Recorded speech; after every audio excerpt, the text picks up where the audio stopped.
Hello everyone, I am your educator Priyanka और आज हम कंटिन्यू करेंगे फिर से कार्बन एंड इट्स कंपाउंड को।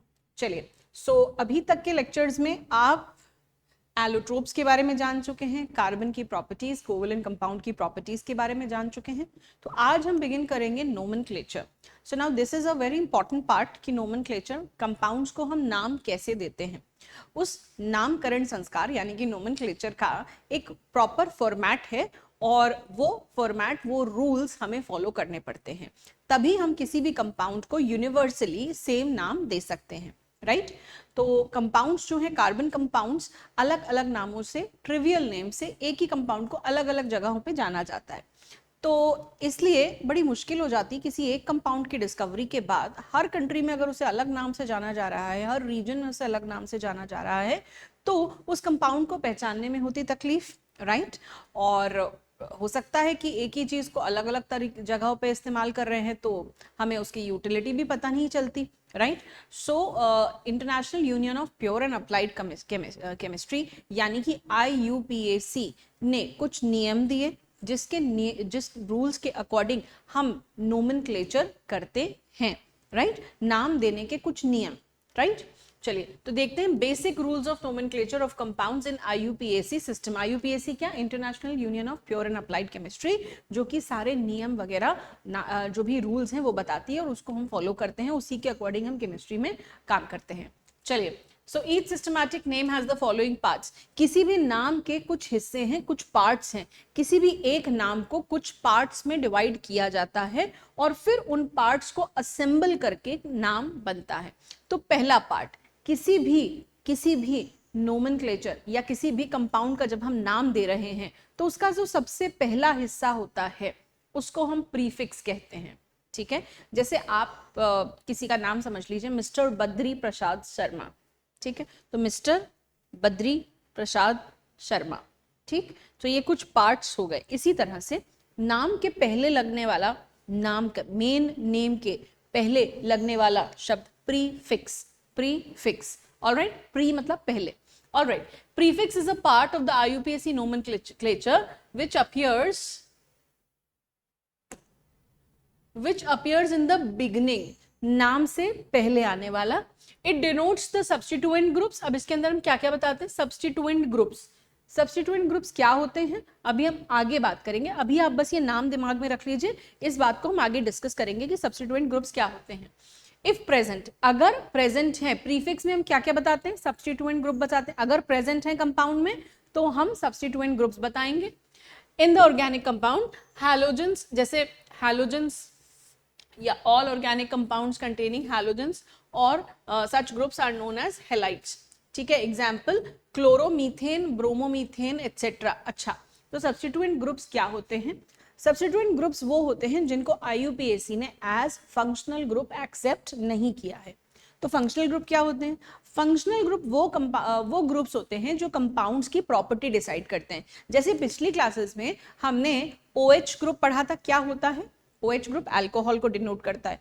तो किसी भी, देखिए मैं यहाँ पे आपको एक एग्जाम्पल दे देती हूँ, जैसे कि C2H5, ये C2H6 इथेन, इथेन में से एक हाइड्रोजन हटाया तो पीछे क्या बचा? C2H5 ग्रुप बचा।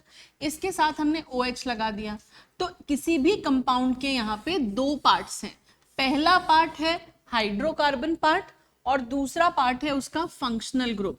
इस फंक्शनल ग्रुप के बारे में हम आगे जाके बात करेंगे, लेकिन यहाँ पे आपको मैं एक बार पहले बता देती हूँ। फंक्शनल ग्रुप वो ग्रुप होता है, ग्रुप ऑफ एटम्स होते हैं जो कि इस हाइड्रोकार्बन चेन की प्रॉपर्टी को डिसाइड करते हैं कि ये कैसे बिहेव करेगा। अभी अगर इसकी जगह, OH की जगह यहाँ पे COOH लगा दें तो ये एसिड का काम करेगा, C2H5। अब ये ग्रुप एसिड बन गया। अब इसकी जगह अगर C2H5 के साथ CHO लगा दें तो ये एल्डिहाइड बन गया। यानी कि फंक्शनल ग्रुप जो है मेनली हाइड्रोकार्बन चेन की प्रॉपर्टी को डिसाइड कर रहा है, ठीक। सो ये एक इंपॉर्टेंट पार्ट है। अब जो फंक्शनल ग्रुप नहीं है, ऐसे ग्रुप्स को हम सब्स्टिट्यूएंट ग्रुप्स कहते हैं। ये कैसे पता चलेगा? ये नाम बताए गए हैं, ठीक है। ये इनका भी, सबका भी एक रूल है, वो सब डिसाइडेड है, राइट। अभी के लिए आपको दो सब्स्टिट्यूएंट ग्रुप्स आपके सामने इंट्रोड्यूस्ड हैं। एक हो जाएगा हैलोजेंस, यहाँ पे बताया हैलोजेंस, क्लास 10th के हिसाब से भी आपको 2 सब्स्टिट्यूएंट ग्रुप्स पता होने चाहिए, हैलोजेंस, दूसरा है एल्काइल ग्रुप। एल्काइल ग्रुप क्या होता है मैं अभी इसी टॉपिक में डिस्कस करूंगी, ठीक है, एल्काइल ग्रुप, राइट। वैसे आपको इसका आइडिया है, मैंने पढ़ा रखा है, अभी हम लेकिन नाम से बताएंगे, राइट। तो हम प्रीफिक्स में अल्टीमेटली हम क्या बात कर रहे हैं, प्रीफिक्स में हम क्या बताते हैं, प्रीफिक्स में अगर कोई सब्स्टिट्यूएंट ग्रुप है तो उसको नाम के पहले लगा देते हैं। जैसे यहां पे बोला गया है अगर हैलोजन है, हैलोजन मतलब chlorine, fluorine, bromine, iodine, group 17 के elements chlorine, fluorine, bromine, iodine. Chlorine है तो क्लोरो लगाएंगे, फ्लोरीन है तो फ्लोरो लगाएंगे, ब्रोमीन है तो ब्रोमो लगाएंगे, आयोडीन है तो आयोडो यूज करेंगे, ठीक है। ये तो एलिमेंट्स है, केमिकल फॉर्मूले में अपीयर करेंगे, उनके लिए हम नाम में क्या लिखेंगे, क्लोरीन प्रेजेंट है अगर फॉर्मूले में तो आप लिखेंगे क्लोरो, ब्रोमीन प्रेजेंट है तो ब्रोमो, आयोडीन प्रेजेंट है तो आयोडो, फ्लोरीन प्रेजेंट है तो फ्लोरो, राइट। तो और ये कहाँ लगाएंगे, नाम लिखते वक्त कहाँ लिखेंगे उसे, नाम के पहले, राइट, नाम के पहले। जैसे देखिए यहाँ पे क्लोरो ऐड किया गया है, यहाँ पे ब्रोमो ऐड किया गया है, ब्रोमो, ठीक है, यहाँ पे ब्रोमो ऐड किया गया है, नाम के पहले ब्रोमो लगाया गया है, नाम क्या है, मीथेन, है ना। ये कैसे आया ये भी हम डिसाइड करेंगे, ये भी हमने पिछली क्लास में डिस्कस किया था, ठीक है। बाकी अभी हम और फिर से पढ़ेंगे यहाँ पे इसे। तो क्लोरो मीथेन के पहले लगाया जाएगा। जब भी हैलोजेंस अपीयर करेंगे किसी कंपाउंड के अंदर तो उनको डिनोट करने के लिए जो भी प्रीफिक्स आप इस्तेमाल करेंगे वो नाम के पहले लगाएंगे, राइट। तो यहाँ हमने नाम के पहले क्लोरोमीथेन, ब्रोमोमीथेन एटसेट्रा, राइट। चलिए आगे चलते हैं, अब बात करते हैं सेकंड पार्ट, नाम का दूसरा हिस्सा।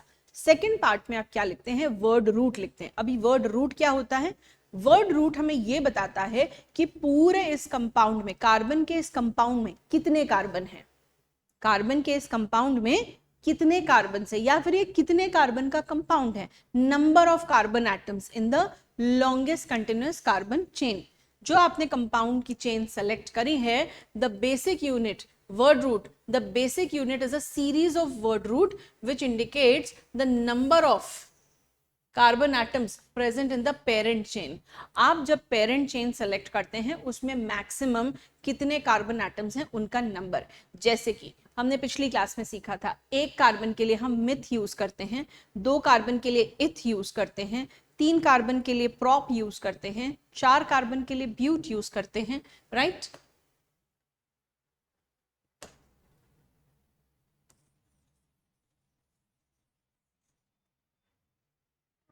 उसमें ही लिखना पड़ेगा, राइट। 4 कार्बन के लिए ब्यूट यूज करते हैं, 5 कार्बन के लिए पेंट यूज करते हैं, 6 कार्बन के लिए हेक्स यूज करते हैं, 7 कार्बन के लिए हेप्ट यूज करते हैं, 8 कार्बन के लिए ऑक्ट यूज करते हैं, 9 कार्बन को डिनोट करने के लिए नॉन यूज करते हैं और 10 कार्बन को डिनोट करने के लिए डेक यूज करते हैं। Alright, so total number of carbon atoms present in a carbon chain is known as the word root.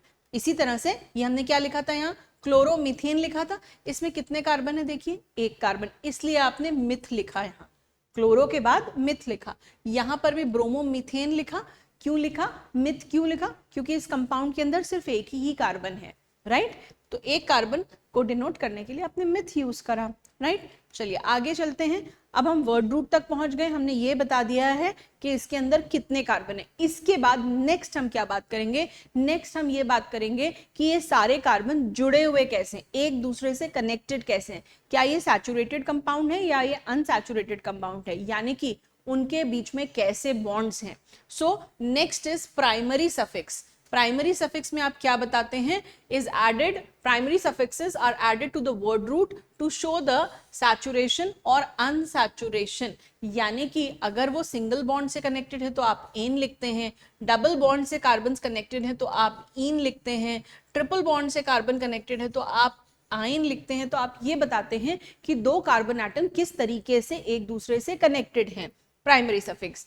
इसके बाद लास्ट पार्ट आता है सेकेंडरी सफिक्स। सेकेंडरी सफिक्स का मतलब होता है कि अगर कंपाउंड में कोई फंक्शनल ग्रुप प्रेजेंट है तो वो आप बताते हैं कि प्रीफिक्स सफिक्स के बाद क्या इसमें कोई फंक्शनल ग्रुप प्रेजेंट है, क्या ये किसी पर्टिकुलर फैमिली की कैरेक्टरिस्टिक शो कर रहा है, जैसे अल्कोहल है, एसिड है, तो आप उसके लिए उसका फॉर्मूला कुछ होगा और उसके लिए नाम में आप क्या लिखेंगे, उस वर्ड को हम सेकेंडरी सफिक्स कहते हैं. Suffixes added after primary suffix to indicate the presence of a particular functional group in the carbon chain is known as secondary suffix, right? इसको हम indicate करते हैं as secondary suffix.